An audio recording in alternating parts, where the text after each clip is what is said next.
Экинчи практикалык видео сабакка кош келиңер достор. Силерге эсепти даярдап койдум, кана пауза коюп чыгарып көргүлө. Жоңуңар даяр болуп калды окшойт, анда баштадык. Этаж үйдө жашаган ар бир үй бүлө же газетага, же журналга, же экөөсүнө тең абонент болушту. 75 үй бүлө газетага, ал эми 27 үй бүлө журналга жана 13 үй бүлө газета да, журналга да абонент болушту. Этаж үйдө канча үй бүлө жашайт дейт. Демек, бул жака санын жазалы. N газетага 75 үй бүлө, N журналга 27 үй бүлө, N газетага да, журналга да дегени бул журнал менен газетанын кесилишиндеги элементтердин саны, бул болсо 13 экен. Анан эмнени сурап атат? Албетте N газета менен журналдардын биригишин сурап атат, жалпы. Формуланы билесиңер достор. Формула боюнча N газета менен журналдардын биригиши бул N газета кошулган N журнал минус N кесилиши экөөнүн. Газета менен журналдын кесилиши.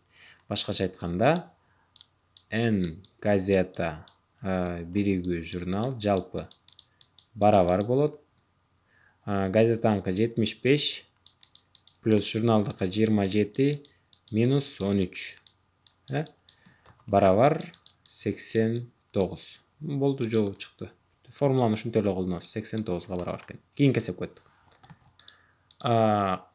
Кышкы каникулда класстагы 36 окуучунун, демек 36 экен жалпы, окуучунун экөө гана эч жака барышкан жок дейт. Жакта экөө деген сөздү карап коелу. 25 окуучу киного барышты дейт, 15 окуучу театрга, 17си циркке барышты, 11 окуучу театрда, киного да барышты дейт, 10 окуучу кинодагы циркке, анан театрга, циркке да баргандар 4 болду дейт. Канча окуучу киного дагы, циркке дагы, театрга да барды дейт. Достор, татаал эмес. Азыр көрсөтүп берем эмне үчүн татаал эмес экенин. Кыскасы, 36 окуучу болсо бардыгы, экөө эч жака барбаса, анда бизге киного да, циркке да, театрга да баргандардын саны бул жакта 36дан экөөнү алып салабыз, экөө барбай калса 34 болот. Демек, N бул кино биригүү, театр биригүү, цирк булар 34. Себеби экөө барган жок. N киного 25 окуучу, N театрга 15 окуучу, анан N циркке канча 17 окуучу барышты дейт. 11 окуучу театрга да, киного да барышты дейт. N 11 окуучу театрга да, киного дагы. Кино менен театрдын кесилиши бул 11 окуучу экен. Ал эми N киного дагы, циркке дагы барышыптыр.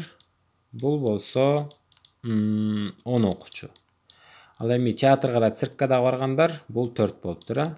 Театрга дагы, циркке дагы баргандар булар 4 окуучу болду. Ошондо бизге эмнени сурап атат? N театрдагы, цирктагы, киного дагы барган окуучуларды сурап атыптыр. Демек, үчөөнө тең барыптыр. Шустрыйларга аябай канча. Бизде аябай белгилүү бир формула бар, достор. Аны дагы бир жолу атап кетпесем болбойт. Мен менен кошо эстегенге аракет кылгыла. N биригүү, мисалы К менен ушул азыр ушул тамгалар менен эле белгилей берейин. К биригүү Т биригүү С барабар. Эмне кылат элек? Ар бирин кошуп чыгат болчубуз. N кинонун санын кошобуз, N театрдын санын кошобуз, N цирктин санын кошобуз. Кайра кемитип чыгабыз эмнелерди? Албетте алардын кесилиштерин. N кесилиш кино менен театрдыкы минус N кесилиш кино менен цирктики минус N театр менен цирктики. Анан эң анда кошуп коебуз эмнени? Албетте үчөөнүн кесилишин. Так, кино, кесилиш театр, кесилиш цирк. Бизде азыр эмне белгисиз? Албетте ушул белгисиз болуп атат, ушул белгисиз болуп атат. Муну табыш үчүн эмне кылабыз? Албетте булардын баарын тең минус белгиси менен бул жакка өткөрөбүз барабардыктын. Демек азыр ар бирин ордуна эле коюп коеюн да. Мисалы, бул жакты N кино, театр, цирктердин биригиши 34 дедик. Мына 34 кылып ордуна коюп атам. 34 кылып ордуна койдум. Буларды ашыкчаны өчүрүп турайын. Силерге түшүндүргөнгө аракет кылып атам да. Анан киного катышкандар мына 25 болду. 25 эле алып барып ордуна коюп коем, болду. 25. Анан театрга баргандар 15 болду. Театрга баргандар 15 болду. Бир гана циркке баргандар булар 17 болду. Анан кино менен театрга баргандар 11 болду. Кино менен театрга баргандар 11 болду. Анан кино менен циркке баргандар 10 болду. Анан театр менен циркке баргандар 4 болду. Анан бул болсо эмне болду? Албетте x болду. Ушунун ордуна x деп жазып алалы. Бул белгиси да. X болду. Бул эмне болуп калды?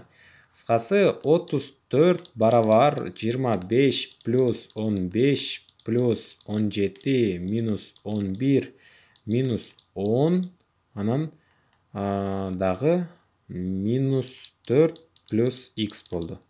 Бул жөн эле теңдеме болуп калды, достор. Так, 25-ке 15-ти кошобуз 40, 40-ка 17-ни кошобуз 57, 57-ден 11-ди алабыз 46, 46-дан 10-ду алсак 36, 36-дан 4-тү алсак 32. Демек 34 барабар 32 плюс x болду. 32-ни бул жакка эмне менен алып өтөбүз? Албетте минус белгиси менен алып өтөбүз. 34 минус 32 барабар x-ка. X барабар экен анда 2-ге. Бул эмнени түшүндүрөт? Албетте киного дагы, циркке да, театрга да барган сандарына кесилиши. Бул 2-ге барабар экен. Бүттү, достор. Эми кичине татал, бирок түшүнүп кетсе болот.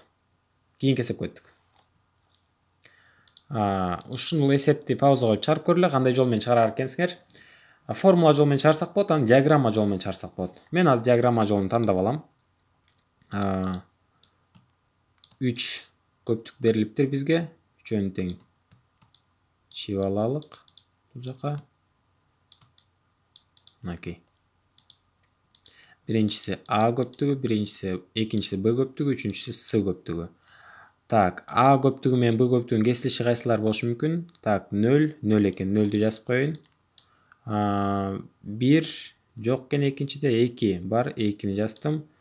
3 жок, 4 бар, 4-тү жаздым. Ал эми Б менен С'нын кесилишин карап көрөлү. Б менен С'нын кесилиши. Б'да дагы, С'да дагы сандарды издейбиз, бар сандарды издейбиз. 0 жок бул жакта, 2 жок, 4 жок, 6 бар, 6 бар экен бул жакта. 6-ны жазайын. Б менен С'да 6 экен. Анан 8 жок. Эми кайра А менен С'нын кесилишин издеп көрөлү. Так, 0 жок, 1 бар. 1-ди жазам бул жакка. Анан кийин 2 жок, 3 жок, 4 дагы жок. Болду. Эми Аны гана жазам. 0-дү жаздым, 1-ди жаздым, 2-ни жаздым, 3-тү жаздым, анан 4-тү жаздым. Эми кайра Б'ны жазайын. 0-дү жаздым, 2-ни жаздым, 4-тү жаздым, 6-ны жаздым, 8-ди жазам. Анан бул жакка С'да 1-ди жаздым, 5'ti бул жакка жазышым керек экен. Анан 6-ны жаздым, анан 7. 3-өн тең кесилиши бар экен ичинде. Так, 0 мында болсо мында жок экен. 1 мында болсо мында жок экен. 2 мында болсо мында жок экен. 3 деген жок экен. 4 мында болсо мында жок экен. Демек 3-өнүн кесилиши жок экен. Бул эмнени сурап атат? Бир киши ушул жактагы сандардын баарын тең канчоо дейт. Албетте 1, 2, 3, 4, 5, 6, 7, 8, 9. 9 эле болуп калды. 1, 2, 3, 4, 5, 6, 7, 8, 9. Демек БС туура экен да. Кийинкисине өттүк.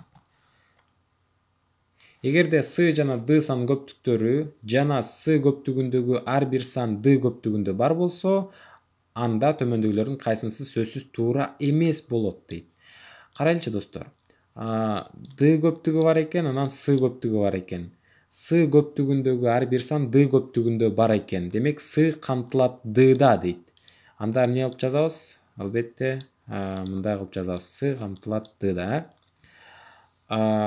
Эми карайлы. 0 саны С жана Дга тиешелүү. Башкача айтканда мындай кылалы да. Бул болсо С болсун, бул болсо Д болсун. Д анан аксы.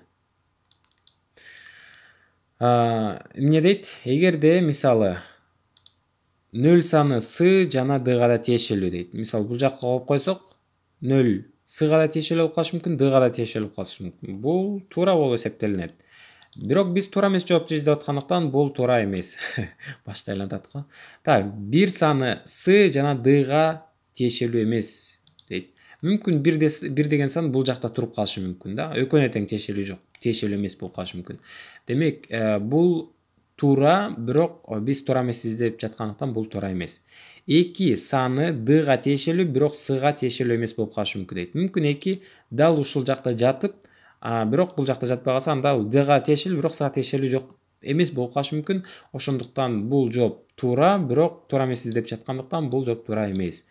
3 саны Сга тиешелүү, бирок Дга тиешелүү эмес дейт. Мынакей 3 Сга тиешелүү. Сга тиешелүү нерсе Дга дагы милдеттүү түрдө тиешелүү болушу керек. Ошондуктан бул түшүнүк туура эмес. Биз туура эмес издеп жаткандыктан бул Г жообу туура. Туура жооп Гсы достор. Кийинки эсепке өттүк. Кызыктуу жана акыркы эсеп. А китепканасындагы чет тилинде жазылган китептердин көптүгү, Б китепканасында романдардын көптүгү, А көптүгү менен Б көптүгүнүн кесилиши бул. Демек, чет тилинде анан романдар. Чет тилинде жазылган романдар. Болду, Гсы туура. Мынакей достор, биз болсо көптүктөрдү ушу менен жыйынтыктадык. Мен ойлойм, силер көптүктөрдү чыгаруу принцибин кичине болсо да түшүнүп калдыңар. Эгерде көптүктөргө түшүнбөй жатсаңар, кайра башынан бир жолу аракет кылып көрүп, түшүнгөнгө аракет кылгыла. Анда да түшүнбөй жатсаңар, китептерден издегиле, интернетте казгыла. Бул аябагана кызыктуу тема. Программированияга кереги тиет. Негизи эле жашоого кээде кереги тийип калышы мүмкүн. Ошондуктан достор, ийгилик каалайм.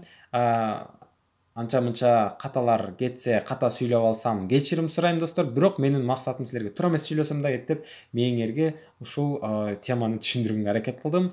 Анда кийинки темалардан көрүшөбүз достор.